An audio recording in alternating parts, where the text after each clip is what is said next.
You know the feeling. You catch yourself in a mirror and think, decent actually.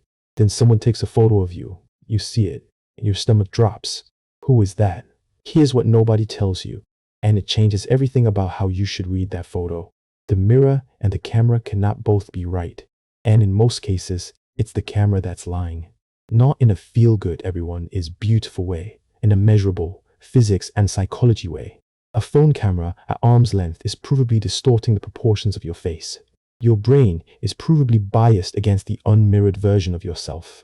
And the way most photos get taken stacks every one of these distortions on top of each other. In this video, the 7 reasons photos make you look worse than you actually look, which ones are lying to you, which one is telling the truth, and how to take photos that finally match reality. This will change how you see every photo of yourself. Let's go. One idea first, because it explains all 7. A photo is not a measurement. A photo is a rendering, and every step of the rendering changes you. The lens has a focal length that warps geometry. The camera has a distance from your face that changes your proportions. Mathematically, not subjectively. The light has a direction that redraws your shadows. The shutter freezes 1/400th of a second of a face that was designed to be seen in motion. And then, the viewer, you, brings a brain that spent 30,000 hours studying your face in a mirror, which is the flipped version of what the camera shows. Between the real 3-dimensional you and the final image, there's a stack of transformations, and each one can add error. I call the total distance between how you actually look and how the photo shows you the rendering gap. Some photos have a small gap. An arm's length front camera selfie under a ceiling light has an enormous one. 7 layers of the gap. Here they are, worst first. Reason 1. The heavyweight. Distance distortion. This is pure geometry, and once you see it, you can't unsee it. When a camera is close to your face, the parts nearest the lens, nose, chin, forehead, are proportionally much closer than your ears and jawline, so they render larger. Move the camera back, and the ratio between near and far features flattens out toward how humans actually see you from conversation distance. This is measurable. Facial surgery researchers have published on it. A selfie taken at about 30 centimeters makes the nose appear dramatically larger relative to the face, on the order of 30%, compared to a photo taken from 5 feet. 30%. There are people getting nose jobs because of a lens artifact. The front camera at arm's length is the single most distorted view of your face that exists in your life. And for a lot of people, it's also the view they check themselves in most often. The fix, rear camera, step back, and use 2 to 3 times zoom to frame your face from further away. The distortion doesn't shrink, it disappears.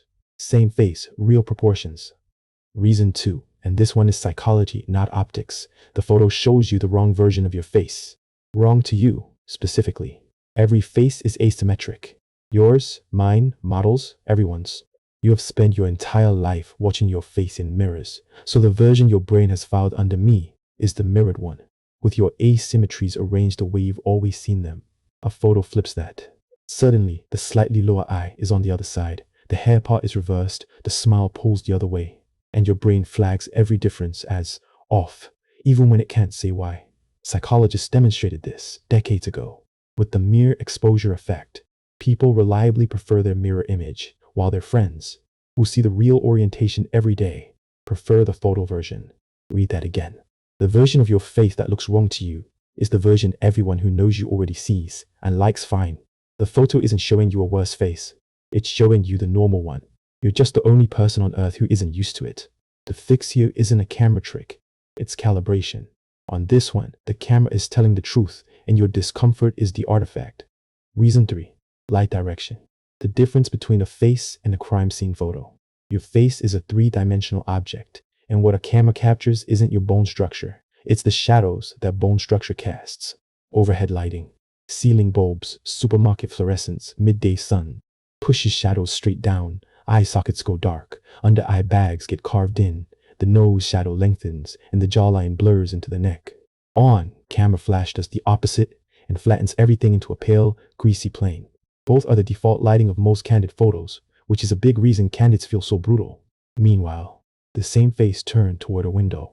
Big, soft, directional light at face height. Gets even skin. Lifted shadows, visible jaw. Photographers pay thousands to recreate window light. You have it for free. The fix: face the light source, never sit directly under it. Window light for anything that matters. Golden hour outside, and if someone's about to flash you under a ceiling bulb at night, know the result is the lighting's report card, not your faces. Reason 4. Where the lens sits. Cameras don't just record a face, they record a viewpoint on it. And most bad photos are taken from the worst one, below eye level. A lens looking up at you from chest height. Someone shooting from their lap. A table selfie. A short friend's candid. Shortens your jaw. Exposes the nostrils. Stacks whatever is under your chin into folds, and makes the lower face dominate the frame. That's the double chin you don't have photo. The flattering zone is narrow and consistent. Lens at eye level or a touch above. Face angled slightly, not mugshot. Frontal. And the old photographer's trick for an instant jawline. Push your chin out and then slightly down, like a turtle leaving its shell. It feels ridiculous and reads as definition. The fix is 30 seconds of control. When a photo is happening, get the camera to eye level, lift it, or step back from a low one. One axis adjustment removes a distortion people spend years feeling bad about. Reason 5, the sneaky one. Photos freeze you mid-motion, and faces were never meant to be read 1 millisecond at a time. Researchers actually named this the frozen face effect. Take a video of a face that looks perfectly attractive in motion, cut it into individual frames, and people rate those exact same frames as less attractive than the moving version. Your face in real life is a stream, expressions flowing, eyes tracking, micro adjustments constantly smoothing the read. A photo grabs one frame of that stream, and most frames of anyone are awkward. Half blink, transitional mouth, an expression that only exists for 1/10 of a second between two real ones. Group candidates are a lottery of these frames. So, when a single photo looks bad, the honest interpretation is usually not, "This is how I look." It's, "This is one frame nobody was ever supposed to isolate." The fix: motion and volume. Take photos during movement, mid-laugh, walking, talking. Shoot bursts, or record a few seconds of video and pick frames. The difference between your worst frozen frame and your best is enormous, and neither one is the truth. But the good ones are closer to how people actually experience you. Reason 6. The group photo trap. Wide-angle edge distortion. Phone cameras use wide lenses so everyone fits in the frame, and wide lenses stretch geometry progressively toward the edges of the image. Stand in the middle of a group shot and you're rendered more or less honestly. Stand at the end of the row and your head gets pulled sideways. Wider, flatter, subtly warped by pure lens projection. It's the same reason a door frame bows at the edge of a wide photo. People have quietly concluded their face is asymmetric or their head is a weird shape, of the evidence of years of standing politely at the end of group photos. The fix is almost stupid. Stand in the middle. Center of frame is the honest zone of a wide lens. And if you're the one taking the photo, step back and zoom slightly instead of standing close on full wide. Everyone in the shot gets a more honest render, edges included. Reason 7 isn't in the camera. It's in what you compare the photo to. When you judge a photo of yourself, you hold it against faces from your feed.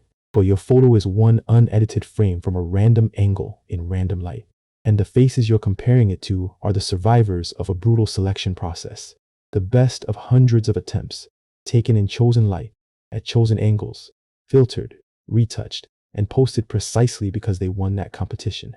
You're comparing your outtake to their highlight. One random frame against a curated best of. No face wins that comparison, including theirs. The person who posted it doesn't look like it either. Their candidates look like yours.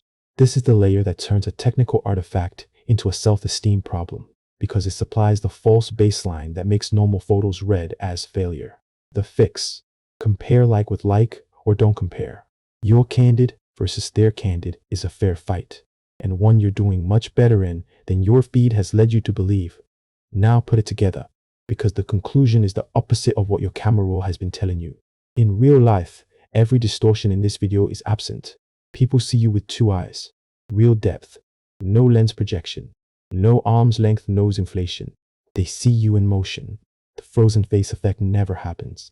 Every awkward frame is smoothed into the stream. They see you at conversation distance, in whatever direction the light happens to fall, while you talk and react and exist. And they experience your face with voice, expression, and presence attached, which measurably shifts how attractive a face reads. Every one of those factors moves the same direction. Real life renders you better than photos do.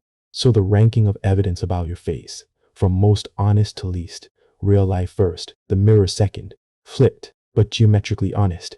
Good photos taken from distance at eye level third. And dead last. The arm's length front camera selfie under a ceiling light.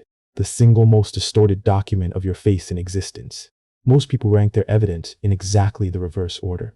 That ranking error is doing more damage to how you think you look than your actual face ever did. The whole protocol on one board. How to photograph like the camera stopped lying. Distance. Rear camera. Arm's length is banned. Step back and zoom 2 to 3 times. Angle. Lens at eye level or a touch above. Slight face angle. Chin out and down. Light. Face the window. Golden hour outdoors.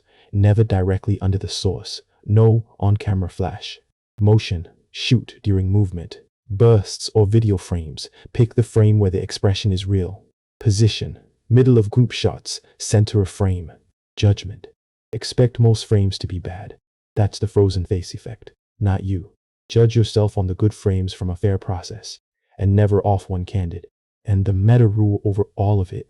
The photo that horrified you was probably 3 or 4 of these distortions stacked. Wrong distance, wrong angle, wrong light, wrong frame. Fix the stack, and the person in your photo starts matching the person in your mirror. That's not flattery. That's just removing the errors. Here's the reframe to walk away with. You've been running a courtroom where the most distorted evidence gets treated as the most damning, where one bad candid outweighs the mirror, and the mirror outweighs how you actually land in a room. Flip the ranking to match the physics. Real life first, mirror second, good photos third, arm's length selfies never. You are not the person in the worst frame of the group photo. That person doesn't exist. He's a lens artifact at the edge of a wide-angle shot. Take the 10 minutes to learn the fixed stack. Take one set of honest photos. Distance, eye level, window light, mid-laugh, and compare them to what you thought you looked like in photos. That gap you'll see? That was never your face. That was the rendering. If this one changed how you see your camera roll, subscribe. Next up, the daily habits that are actually changing your face and how to flip them. See you there.